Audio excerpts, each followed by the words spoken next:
गरुड़ पुराण की कथा आती है कि यमराज जी एक तोता को देख के हंस गए। तो तोता बोला कोई और हंस जाए तो बात बनेगी, यमराज हंस रहा है। तोते के मित्र थे गरुड़ जी, भगवान के वाहन। तो अपनी पहुंच लगाते हैं ना लोग, जब संकट में आते हैं तो अपनी पहुंच लगाते हैं, जैक लगाते हैं, हाथ पांव फैलाते हैं। गरुड़ जी को कहा कि भैया तुम कैसे भी एक काम करवा दो। बोले क्या?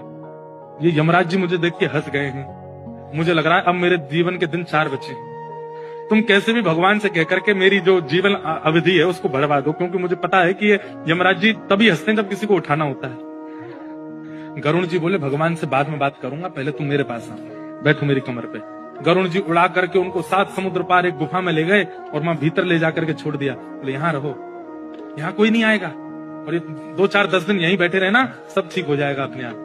और मैं जाके भगवान, मैं यमराज जी से बात करता हूँ, भगवान को छोटे काम के लिए क्यों बोलना?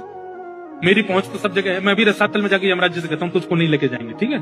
तोता बड़ा खुश हुआ, बहुत बढ़िया है, मैं यहीं रह लूंगा 4-5 दिन। यमराज जी के पास गए सीधे गरुड़ जी।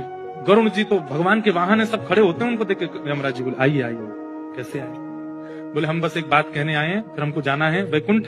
हमारा एक मित्र है तोता, वहां का, उसका ये नाम है। बोले अच्छा, तुम उसको देख के हंस गए थे परसों, क्यों हंसे थे? कोई योजना बन रही हो तो मत बनाना। अच्छा, उस वन के तोते के बारे में? बोले हाँ, मैं तो उसको देख के इसलिए हंस गया था, मैंने कि देखो कैसे कर्म की विधि, ये अभी यहाँ बैठा है और इसकी मृत्यु 7 समुद्र पार एक गुफा में बिल्ली के खाने से होगी, और मैं ये सोच के हंस रहा था कि ये 7 समुद्र पार पहुंचेगा कैसे। तभी यमराज जी बोले देखो देखो आ गया। पीछे देखा तो उस तोते की आत्मा आ रही थी, मर गया। गरुड़ जी बोले मैं ही छोड़ के आया था इसे। आप कौन से जन्म का अब भोग रहे हो आपको नहीं पता है भैया, वो नहीं टल सकती है। इसलिए प्रसन्न रहो, नाम जपो, कथा सुनो, खूब आनंद से रहो। इस बात का दोष मत दिया करो कि हम इतना अच्छा करते हैं, हमारे साथ बुरा क्यों होता है।